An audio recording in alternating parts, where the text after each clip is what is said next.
প্রধানমন্ত্রী নরেন্দ্র মোদীকে রাজনৈতিকভাবে মোকাবিলা করতে না পেরে তার বিরোধীরা তাকে কটাক্ষ করে ডাকে নরেন মুদি বলে। অভিযোগ তোলেন তিনি নাকি মুদি দোকানির মতো এদেশের সব সম্পদ বেচে দিচ্ছেন আর নিজের পকেট ভরাচ্ছেন। কিন্তু তাই নয়, যেদিন নাকি তিনি ক্ষমতা থেকে যাবেন সেদিন এই সব স্ক্যাম এক এক করে বেরোবে আর দেশের মানুষ বুঝবে মোদিজি কত বড় ক্ষতি করে দিয়েছে।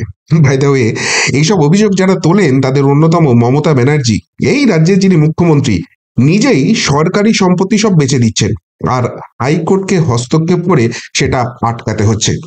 আবার দিদিমণি যে অভিযোগ করেন এই রাজ্যে বিজেপি ক্ষমতায় এলে নাকি মোদিজি তার বন্ধু আম্বানি আদানির হাতে সব তুলে দেবেন, আর সেই তিনিই আবার আম্বানি আদানিদের জামাই আদর করে বাংলায় ডেকে নিয়ে আসেন, যদিও পাত্তা পান না। যাই হোক, মোদিজি সত্যিই বেচতে জানেন, তবে সেটা দেশের সম্পদ নয়। এমন জিনিস এমন জায়গায় বেচছেন যাতে করে ভারতের বিদেশি মুদ্রার ভান্ডার হু হু করে বাড়ছে। কার্যত চোখে সর্ষে ফুল দেখছে আমেরিকা, ইউরোপ, চীন, জাপান সহ গোটা বিশ্ব। এমন নয় যে সে জিনিস ভারত আগে বেচত না, কিন্তু মোদি আসার আগে সেই জিনিস বেচে যেখানে বছরে ভাড়ারে ঢুকতো 50 থেকে 75 মিলিয়ন ইউএসডি, এখন মোদি জামানায় ইতিমধ্যেই তা বেড়ে হয়েছে বার্ষিক প্রায় 400 মিলিয়ন ইউএসডি, আর এ বছরের শেষে গিয়ে সেটা দাঁড়াতে পারে প্রায় 800 মিলিয়ন ইউএসডি। ভাবছেন তো কি এমন জিনিস? অবশ্যই কি জিনিস সেটা তো আপনাদের দেখাবো, কিন্তু তার আগে এটা যে কোনো কল্পকাহিনী নয় সেটার জন্য অল ইন্ডিয়া যে মিডিয়াগুলো রয়েছে তারা যে রিপোর্ট পেশ করেছে সেইখান থেকেই আমি একটা জাস্ট রেফারেন্স দেখাচ্ছি। এরকম বহু রিপোর্ট আছে যেখানে নরেন্দ্র মোদীর এই কুকীর্তিটা, না না সরি, কুকীর্তি তো বিরোধীরা বলবেন, নরেন্দ্র মোদীর এই অদ্ভুত কীর্তিটা সামনে নিয়ে এসেছেন।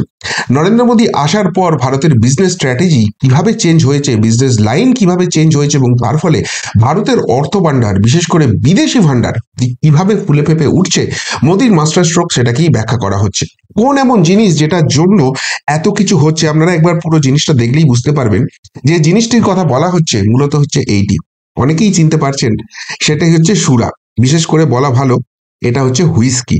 তো ভারতের যে সিঙ্গেল মল্ট হুইস্কি আছে, এখন ইংল্যান্ড, আমেরিকা এবং জাপানের মতো হুইস্কি উৎপাদনকারী দেশগুলো নিজস্ব ব্র্যান্ডের থেকেও সেখানে নাকি ভারতীয় ব্র্যান্ড বেশি করে বিকোচ্ছে, এবং এই একটা জিনিসেই সব জায়গায় টেক্কা দিয়েছে। কেননা দেখুন, এই সব যে দেশগুলো আছে না, তাদের যে কোনো উৎসব পার্বণ এগুলো পালন করার রিচুয়ালস এর মধ্যেই কার্যত এই সোশ্যাল ড্রিঙ্কিং এর মতো এই হুইস্কি খাওয়া বা এই মদ্যপান জিনিসটা কিন্তু ঢুকে গেছে, যেটা আমাদের ভারতীয় সংস্কৃতিতে হয়তো অনেকেই একটু অস্বস্তিতে পড়েন ব্যাপারটা নিয়ে আমরা করি, কিন্তু এই সব কান্ট্রিগুলোতে কিন্তু এই জিনিসটা খুবই কালচারালের মধ্যে রয়েছে। আর সেখানে তাদের দেশের যে মদ পাওয়া যায়, যে যে হুইস্কি পাওয়া যায়, তার যা কস্টিং এবং তার যা টেস্ট, সেটা নাকি এই ভারতীয় যে মদগুলো তৈরি হচ্ছে এখন সেগুলো অনেক অনেক বেটার সেগুলো দিচ্ছে এবং অনেক কম দামে পাওয়া যাচ্ছে, ফলে এই মার্কেটটা পুরোপুরি ভারত ধরে নিয়েছে। যেটা রিপোর্ট বলছে 2014 থেকে 2024 পর্যন্ত, অর্থাৎ নরেন্দ্র মোদী জামানার প্রথম 10 বছর, ভারতীয় হুইস্কি রপ্তানির বৃদ্ধির হার 16% প্রতি বছর বৃদ্ধি পেয়েছে। অর্থাৎ গত বছর যেটা সাপ্লাই করেছিল তার থেকে প্রত্যেক বছর মোটামুটি অ্যাভারেজ 16% করে ভারত এটা ইনক্রিমেন্ট করেছে। শুধু 2023 সালেই ভারতীয় হুইস্কি রপ্তানি হয়েছে প্রায় 400 মিলিয়ন ইউএস ডলার। বুঝতে পারছেন কত টাকার বাণিজ্য করেছে এখানে। সব থেকে মজার ব্যাপার যেটা হচ্ছে, আমি 3টে দেশ বলছি, মানে এগুলো অনেকগুলো দেশে ভারত ইতিমধ্যেই পাঠাচ্ছে, তার মধ্যে আমি 3টে দেশ করে নিচ্ছি কেননা এগুলো ইকোনমিক্যালি অনেক স্ট্রং কান্ট্রি এবং এদের নিজস্ব হুইস্কি তৈরির বা মদ তৈরির একটা কিন্তু ঐতিহ্য আছে, ফলে সেখানে অনেক নামি দামি কোম্পানি আছে, অনেক ভ্যারিয়েন্ট আছে। তা সত্ত্বেও এই 3টে দেশে ভারত কিরকম করে বিজনেস বাড়িয়েছে দেখুন। ইংল্যান্ডের নিজস্ব হুইস্কি ব্র্যান্ডের বিক্রির তুলনায় ভারতীয় হুইস্কির বিক্রি এখন 25% বেশি। তাদের নিজস্ব ব্র্যান্ডের থেকেও 25% বেশি ভারতীয় সেখানে বিকোচ্ছে। আমেরিকার বাজারে ভারতীয় হুইস্কি জনপ্রিয়তার শীর্ষে, বাকি অন্যান্য দেশকে একদম পিছনে ফেলে দিয়েছে, আমেরিকাকেও পিছনে ফেলে দিয়েছে, যেখানে তাদের নিজস্ব ব্র্যান্ডের তুলনায় ভারতীয় ব্র্যান্ডের বিক্রি বেড়েছে প্রায় 30%। আচ্ছা, জাপানেও ভারতীয় হুইস্কি তাদের নিজস্ব হুইস্কির বিক্রিকে ছাপিয়ে গেছে 20%-এর কাছাকাছি, 20%-এর কাছাকাছি জাপানেও কিন্তু হচ্ছে।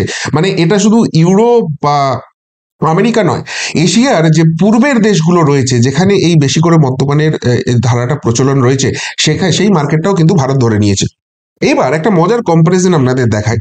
2004 থেকে 2014 মানে মনমোহন সিং এর জামানা, এই পর্যায়ে ভারতে হুইস্কি রপ্তানি করতো এবং বছরে গড়ে 50 থেকে 75 মিলিয়ন US ডলার এখান থেকে ইনকাম হতো 2004 থেকে 2014। কিন্তু 2014 থেকে 2024 সেই পরিমাণ বাড়তে বাড়তে প্রায় 400 মিলিয়নের কাছাকাছি পৌঁছে গেছে। অর্থাৎ যেটা বলা হচ্ছে যে মাত্র 1 দশকের ডিফারেন্স, সেখানেই কিন্তু প্রায় 5 গুণেরও বেশি এই জায়গাটায় বিক্রি বেড়ে গেছে। এবার আপনাদের মনে হবে যে শুধুমাত্র মদ বিক্রি করে ভারতীয় অর্থভান্ডার বাড়ছে, হ্যাঁ সেটা তো একটা বড় জায়গা রয়েছে, কিন্তু তার পাশাপাশি ওই যে বললাম নরেন্দ্র মোদী কিন্তু বেচতে জানেন এবং কোথায় কোন জিনিসটা বেচতে হবে সেইটা তিনি খুব ভালো করে জানেন, এবং তার ফলে 2004 থেকে 2014 অর্থাৎ UPA 1 UPA 2 যখন চলেছে, মনমোহন সিং এর জামানা যখন চলেছে, একদিকে তো ভারতবর্ষে একের পর এক স্ক্যাম চলেছে, সেখানে ভারত যে যে সেগমেন্টে বিজনেসগুলো করতো সেইখানে কি ছিল, আর 2014 থেকে 2024 একটা কম্পারেটিভ আপনাদের আমি দেখাচ্ছি, তাহলে আপনারা বুঝতে পারবেন যে গ্রাফটা কিভাবে চেঞ্জ হয়েছে। প্রথমে হচ্ছে কৃষি পণ্য। ভারতীয় মার্কেট যেহেতু মানে ভারতের যে জমি রয়েছে সেখানে কৃষি পণ্য খুব ভালো হয়, এবং যে জিনিসগুলো অন্যান্য দেশে প্রায় বিক্রি হয় না, মানে এটা যে রপ্তানি করা যেতে পারে এটা কেউ ভাবতেই পারে না, সেই সেগমেন্টটা পুরোপুরি ভারত এখন ধরে নিয়েছে। তার ফলে 2004 থেকে 2014 এই সময়টায় ভারতের কৃষি পণ্যের রপ্তানির গ্রাফ ছিল অত্যন্ত স্লো। কিন্তু 2014 থেকে 2024 কলা, পেয়ারা, মরিচ মানে কাঁচা লঙ্কা যেটা আর কি, এই সব পণ্যে আন্তর্জাতিক চাহিদা বেড়েছে 200%-এরও বেশি। তার কারণ হচ্ছে এক তো যে রেজিমেন্টেড মার্কেটগুলো ছিল, যেসব মার্কেটে ভারত বিজনেস করতো সেখানে করছে। এই মাঝে মাঝে বিরোধীরা অভিযোগ করে না, নরেন্দ্র মোদী ফ্লাইট নিয়ে উড়ে চলে যাচ্ছে, কোন দেশে যাচ্ছে যে দেশে ভারত কোনোদিন আগে পা দেয়নি, বা 40-50 বছর আগে লাস্ট গিয়েছিল, সেখানে নরেন্দ্র মোদী কিসের জন্য যাচ্ছে, বেশ বিদেশ ভ্রমণে যাচ্ছে না, বিজনেসটা বাড়াতে যাচ্ছে, নতুন নতুন বিজনেসের সেগমেন্ট খুলতে যাচ্ছে, যে ভারতীয় জিনিস নাও, কস্ট অনেক কম হবে, অনেক ভালো প্রোডাক্ট পাবে, এই যে জায়গাগুলো। এবং বেল পিপার এই টাইপের যে পণ্যগুলো রয়েছে যেগুলো ইউরোপীয় মার্কেট দাম রয়েছে, সমস্ত কিছু কিন্তু বাড়িয়ে দিয়েছে ভারত রপ্তানি, এবং 200% বৃদ্ধি পেয়েছে, মার্ভেলাস। 2 নম্বর, ইলেকট্রনিক্স এবং সোলার প্যানেল। দেখুন আজকের দিনে ইলেকট্রনিক্স ছাড়া তো দুনিয়া চলবে না, এবং নতুন যেটা একটা জায়গা আসছে সেটা হচ্ছে গ্রিন এনার্জি, বা বেসিক্যালি সৌরশক্তির ব্যবহার বা অপ্রচলিত শক্তির ব্যবহার, যার ফলে এই ফুয়েল কনজাম্পশন বা অন্যান্য জিনিসের কনজাম্পশন কিন্তু অনেক কম হয়। তো সেই জায়গাটায় 2004 থেকে 2014 ভারত কোনো র্যাঙ্কিংয়েই আসতো না, একদম খুব মিনিমাল একটা এই জায়গাটা করতো, বা ভারতের সেই মানে প্রোডাকশনটাই সেইভাবে এইসব জিনিসগুলোর হতো না। কিন্তু 2014 থেকে 2024 ভারত এখন বিশ্বের 6th বৃহত্তম সোলার প্যানেল রপ্তানিকারক, 6th পজিশনে পৌঁছে গেছে কিন্তু গ্রিন এনার্জির এই সোলার প্যানেলের ক্ষেত্রে ভারত। মানে চেঞ্জিংটা কিভাবে হচ্ছে। আচ্ছা, ভারতের আর একটা ঐতিহ্যবাহী জায়গা রয়েছে, সেটা হচ্ছে গয়না এবং মূল্যবান পাথর, যেগুলো অর্নামেন্টস এবং জুয়েলারি যেসব সেগমেন্ট আছে সেইখানে ভারত 2004 থেকে 2014 এই সময়ে শুধুমাত্র যেগুলো ঐতিহ্যবাহী, শুধুমাত্র বড় মার্কেট, সেইখানেই শুধুমাত্র রপ্তানি করত। কিন্তু 2014 থেকে 2024 নতুন বাজার যেমন মিডল ইস্ট এবং ইউরোপে প্রবেশ করেছে, এবং সেখানকার মানুষকে কিন্তু এতে অ্যাট্রাক্টেড করেছে। তার ফলে এই সেগমেন্টে ভারতবর্ষের রপ্তানি 75% বৃদ্ধি পেয়েছে। ভাবুন, একই জিনিস ভারত কিন্তু আগেও করছিল, কিন্তু নরেন্দ্র মোদী আসার পর কি করলেন, নতুন মার্কেট খুঁজে বার করলেন, এবং সেখানে গিয়ে যখন এগুলো তিনি প্রপোজাল দিচ্ছেন, অনেক কম পয়সায় অনেক ভালো জিনিস পাচ্ছে সেই, এবং এই জিনিস যে বিক্রি হতে পারে এটা কিন্তু ভাবতেই পারতো না সেই সব মার্কেট আগে, সেখানেও কিন্তু এখন হচ্ছে, ফলে 75% সেখানে বেরিয়েছে। ফার্নিচার ও অফিস স্টেশনারি, মানে এটা তো সব দেশেই লাগবে, অফিস যেখানেই আছে সেখানেই লাগবে।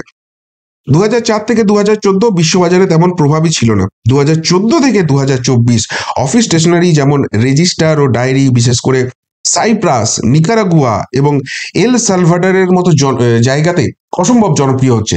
এইসব দেশগুলো ভারতের সঙ্গে কোনোদিন বাণিজ্য করবে, ভারত এখান থেকে কোনো রকম কোনো মুনাফা পাবে, কোনোদিন ভারতের এর আগের কোনো সরকার ভাবতে পারেনি। কিন্তু যত ছোট দেশই হোক না কেন, ভাই তুমি কি কিনতে, তোমার কি দরকার আছে বলো, নরেন্দ্র মোদী যাচ্ছেন এবং সেই জায়গা থেকে কিন্তু সেগুলো করছেন, ফলে একটা ডেফিনেট চেঞ্জ কিন্তু 2004 থেকে 2014 যা ছিল 2014 থেকে 2024 এসে সেটা কিন্তু দেখা যাচ্ছে।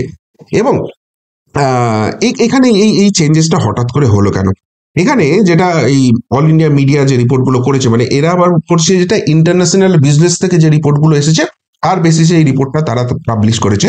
সেখানে বলছে যে এই সাফল্যের পেছনে রয়েছে সরকারের উদ্যোগ, সরকার আসার পর যেটা মেন করেছে, তো জায়গায় চেঞ্জ করেছে। একটা হচ্ছে মেক ইন ইন্ডিয়া, ভারতে আরো বেশি করে করো, এবং অ্যাট ইজ বিজনেস, তোমরা তৈরি করো, বিক্রির জায়গাটা ভারত সরকার দায়িত্ব নিচ্ছে, তোমাদের হয়ে বিক্রির ব্যবস্থাটা করে দেবে, তোমার জন্য মার্কেটটা করে দেবে, তুমি প্রোডাকশন বাড়াও, এবং সেই প্রোডাকশন বাড়ানোর জন্য তোমার ইউনিট বাড়াতে হবে, বিজনেসে কিছু বাড়াতে হবে। সেই স্ট্র্যাটেজিতে কিন্তু এই এমএসএমই সেগমেন্টে প্রচুর প্রচুর হেল্প করছে নরেন্দ্র মোদী সরকার। এবং যখনই তাদের প্রোডাকশনটা হচ্ছে, সেটাকে যখন বিক্রি জায়গা হচ্ছে, সেটার জন্য নতুন নতুন মার্কেটও খুঁজে দিচ্ছে। যেগুলো প্রচলিত মার্কেট আছে সেখানে তো রয়েছেই, তার পাশাপাশি নতুন মার্কেট আসছে। এবং দেখুন কিভাবে এরা করছে। মেনলি যে হুইস্কির মার্কেটগুলো ছিল, সেখানে নতুন বাজার হিসেবে ইউরোপের বাকি কান্ট্রিগুলো যেগুলো রয়েছে, আমেরিকার বিশেষ করে দক্ষিণ আমেরিকার যে কান্ট্রিগুলো রয়েছে, সেখানে এবার ঢোকার চেষ্টা করছে। পূর্ব এশিয়াতে জাপান গেছে, চীন গেছে, এবার অন্যান্য যে কান্ট্রিগুলো রয়েছে সেখানেও কিন্তু এই ডিমান্ডটা বাড়ছে। সুতরাং ওই ভিয়েতনাম বলুন, লাওস বলুন, কম্বোডিয়া বলুন, থাইল্যান্ড বলুন, এই সমস্ত জায়গায় কিন্তু এবার নতুন মার্কেট ভারত দেখতে শুরু করেছে। আর একটা বলছে ইলেকট্রনিক্স এবং ইঞ্জিনিয়ারিং গুডস এবং কৃষিখাত, এইখানে সরাসরি রপ্তানি করা হবে। মানে আরেকটা, আমি গতকালই প্রতিবেদন আপনাদের করছিলাম যে একটা করিডর কিন্তু ভারতবর্ষ থেকে চালু হচ্ছে, যেটা মিডল ইস্ট হয়ে সোজা ইউরোপে চলে যাবে, 72 আওয়ার্সের মধ্যে হয়ে যাবে। সেটা হলে এগুলো আরো বাড়বে। কিন্তু তার পাশাপাশি যেগুলো অপ্রচলিত দেশ, যেগুলো ছোট ছোট দেশ, সেই সব জায়গাতেও যাচ্ছে, এবং তারা প্রত্যেক বছর যে ডিমান্ডটা বাড়ছে এবং যে ভারতীয় কোয়ালিটির পণ্য পাচ্ছে, যে কস্টিং এ পাচ্ছে, সেখানে কিন্তু সেই মার্কেটগুলো ধীরে ধীরে ধীরে ধীরে খেতে শুরু করে দিয়েছে। এবং যেটা বিশেষজ্ঞরা বলছেন, নরেন্দ্র মোদীর এই স্ট্র্যাটেজিটা আরো 5 বছর 7 বছর পরে কিন্তু আরো মারাত্মক হবে। কেমন মারাত্মক হবে? যেমন ধরুন একটা ছোট কান্ট্রির সঙ্গে বিজনেস করছে, তাদের আপাতত ওই অফিস স্টেশনারি বা ইলেকট্রনিক গুডস দরকার আছে, সেটা সাপ্লাই করছে। এবার নরেন্দ্র মোদী বলবে, দেখো তোমাদের এখানে তো ভাই একটা জাহাজ পাঠাচ্ছি বা একটা ট্রান্সপোর্টেশন আসছে, তোমরা এটা নিচ্ছ, তার সঙ্গে কিন্তু আমার কৃষি পণ্যও নিতে পারো। যেহেতু কৃষি পণ্য নেবে, তার কস্টিংটা কিন্তু অনেক কম হয়ে যাবে, একই আমি ট্রান্সপোর্টেশনে এখানে নিয়ে চলে আসবো। দেখো বাকি সব দেশ এগিয়ে গেছে, তোমরা কিন্তু গ্রিন এনার্জিতে অনেকটা পিছিয়ে রয়েছো, গ্রিন এনার্জিটা করো, দেখো তোমাদের কস্ট সেভিং হবে। এই যে জিনিসগুলো আছে, এই পলিসিগুলো কিন্তু ধীরে ধীরে চালু হয়ে যাচ্ছে। ফলে একটা মার্কেটে একটা প্রোডাক্ট দিয়ে ঢোকা, এবং সেখানে তার কোয়ালিটি এবং কস্ট দুটোকে যদি প্রপারলি ম্যানেজ করা যায়, তারা যদি সেখান থেকে প্রফিট করতে শুরু করে, সেখানে কিন্তু ধীরে ধীরে ধীরে ধীরে অন্য প্রোডাক্ট ভারত লঞ্চ করতে শুরু করবে, এবং সেই জায়গাটা, সেই মার্কেটটা কিন্তু ধীরে ধীরে খেয়ে নেবে। এই একটা খুব জায়গা রয়েছে। এবং সব থেকে বড় কথা যেটা নরেন্দ্র মোদী সরকারের বলছে, ইন্টারন্যাশনাল বিজনেস যারা রয়েছে তারা বলছে ডাইভার্সিফিকেশন স্ট্র্যাটেজি। ফল, সবজি, হুইস্কি, সোলার প্যানেল, এই যে এত রকমের ডাইভার্সিফাই করা যায়। আসলে ভারতবর্ষের যেটা সব থেকে সুবিধা, ভারতবর্ষ দেশটা তো অনেক বড়, সেখানে যেখানে ভালো খনিজ সম্পদ রয়েছে, সেই খনিজ সম্পদ সেখানে করছে, অন্য কিছু নেই। যেখানে ভালো কৃষি হয়, কৃষি হয়। যেখানে এগুলো কিছুই নেই, রুক্ষ জমি, সেখানে শিল্প হয়। এই যে জায়গাগুলো আছে, এগুলোকে কিন্তু সরকার ক্রমশ আইডেন্টিফাই করছে, এবং সেখানে নতুন রকমের কিছু করার জন্য সবসময় কিন্তু এনকারেজ করা হচ্ছে গভর্নমেন্টের তরফ থেকে। এবং শুধু এনকারেজ করা নয়, সেখানে প্রচুর পরিমাণ হেল্প করা হচ্ছে, খুব সহজে লোন পাওয়ার ব্যবস্থা করে দেওয়া হচ্ছে। ফলে এখানে প্রোডাকশন বাড়ছে। অন্যদিকে নরেন্দ্র মোদীর একটার পর একটা বিদেশ সফর হচ্ছে, এবং তাদের সঙ্গে যে সম্পর্ক, সেই আন্তর্জাতিক সম্পর্ক উন্নত হচ্ছে, এবং সেখানে কিন্তু নতুন নতুন প্রোডাক্ট পুশ করা ভারতবর্ষ শুরু করছে। আর তার ফলে ভারতের যে অর্থনৈতিক ভান্ডারটা রয়েছে, বিশেষ করে বিদেশি ভান্ডারটা রয়েছে, সেটা কিন্তু হু হু করে বাড়তে শুরু করেছে। এবং এই যে নরেন্দ্র মোদী প্রায়শই বলে থাকেন না যে আমরা ওই 5 ট্রিলিয়ন ইকোনমির স্বপ্ন দেখছি, সেটা যে শুধু স্বপ্ন দেখা নয়, জেগে জেগে স্বপ্ন দেখা নয়, এই স্বপ্নটা দেখার পিছনে একটা নির্দিষ্ট স্ট্র্যাটেজি আছে। এবং সব থেকে বড় কথা যেটা নরেন্দ্র মোদী সরকারের প্রশংসা, যেটা বিশ্ব বাণিজ্য সংস্থা করছে, সেটা হচ্ছে যে এই নরেন্দ্র মোদী যখন কোনো বিদেশ সফরে যান, যখন কোনো এই ধরনের বিজনেস সামিট হয়, সেখানে তখন তিনি যখন কথা বলতে শুরু করেন, সেখানে কিন্তু তিনি স্পেশালিস্টদের নিয়ে যান, এবং যারা এই স্ট্র্যাটেজিটা তৈরি করেছেন তাদের কথা মতোই তিনি কিন্তু পুরো ব্যাপারটাকে ডেলিভার করেন। ফলে জিনিসটাকে অনেক বেশি অ্যাকসেপ্টেবিলিটি দেওয়া যায়, এবং সেই জায়গা থেকেই কিন্তু ভারত ধীরে ধীরে যে জায়গায় 2004 থেকে 2014 অব্দি ছিল, সেই জায়গা থেকে 2014 থেকে 2024 এসে কিন্তু আমূল চেঞ্জ হয়ে গেছে। এবং সব থেকে বড় কথা, এইসব জায়গার যেটা বিজনেসের স্ট্র্যাটেজি হয়, সেটা হচ্ছে হুইসপার ক্যাম্পেনিং। আমি আমি গিয়ে একটা জিনিস অ্যাপ্রোচ করলাম, সেটা যতখানি না এফেক্টিভ হয়, আমার বন্ধু যখন আমাকে বলে ভাই তুই ওই দোকান থেকে ওই জিনিসটা নিস তো, ওটা অনেক ভালো, সেটা কিন্তু অনেক বেশি এফেক্টিভ হয়। তো নরেন্দ্র মোদীর ক্ষেত্রেও সেটা হয়ে যাচ্ছে। এই যে ছোট ছোট দেশগুলোতে যাচ্ছে, তারা বলছে ভারতবর্ষ আমাদের তুলনায় এত বড় দেশ, কিন্তু তারা আসছে, এসে এত ভালোভাবে পুরো সিস্টেমটা করে দিচ্ছে, আমাদেরও প্রফিট হচ্ছে, আমরা ভালো কোয়ালিটির প্রোডাক্ট পাচ্ছি, অথচ কম কস্টিং এ হয়ে যাচ্ছে। বাহ, এটা তো খুব ভালো। তাদের যে বন্ধু দেশ আছে, তাদেরকে কিন্তু তারা রেফার করছে যে তোমরাও কিন্তু ভারতবর্ষ থেকে এটা করতে পারো, এটা করার জন্য আমাদের কিন্তু এই বেটারমেন্ট হয়েছে। এই জায়গাটার ফায়দাও নিতে শুরু করেছে। অর্থাৎ শুধুমাত্র প্রচলিত মার্কেট নয়, বড় মার্কেট নয়, হ্যাঁ সেখানে তো বিজনেস করবো, বিজনেস এক্সপ্যান্ড করবো, কিন্তু তার পাশাপাশি ছোট ছোট মার্কেটগুলোকেও ধরতে হবে। সব থেকে বড় কথা, বসুধৈব কুটুম্বকম, এই স্ট্র্যাটেজিতে ভারত বিশ্বাস করে এবং ভারত যে সকলেরই বন্ধু, সকলেরই ভালো করতে চায়, এই বার্তা কিন্তু দিচ্ছে এবং সেটার আলটিমেট রেজাল্ট কিন্তু ভারতবর্ষ পেতে শুরু করেছে। ফলে ভারতের যে বিদেশি মুদ্রার ভান্ডার সেটা কিন্তু ক্রমশ স্ট্রং হচ্ছে এবং এটা যত স্ট্রং হবে ভারতীয় ইকোনমি কিন্তু তত স্ট্রং হবে এবং আগামী দিনে ভারত যে বিশ্বগুরু হওয়ার স্বপ্ন দেখছে সেটা কিন্তু আর স্বপ্ন নয়, সেটাকে বাস্তবায়নের পথে অনেকটা রোডম্যাপ কিন্তু নরেন্দ্র মোদী এগিয়ে গেছেন। কি বলবেন নরেন্দ্র মোদীর এই আলটিমেট বিজনেস স্ট্র্যাটেজি নিয়ে? এইভাবে ভারতীয় বাণিজ্যকে ছড়িয়ে দেওয়া এবং তার ফলে ভারতীয় যে অর্থ ভান্ডার রয়েছে তাকে এতখানি স্ফীত করা, সেই নিয়ে যদি কিছু বলার থাকে অবশ্যই কমেন্ট বক্সে কমেন্ট করে জানাবেন। এখনকার মতো এখানেই শেষ করলাম, ফেরত আসছি নতুন প্রতিবেদন নিয়ে খুব তাড়াতাড়ি। ভালো থাকবেন, সাথে থাকবেন, পাশে থাকবেন। নমস্কার।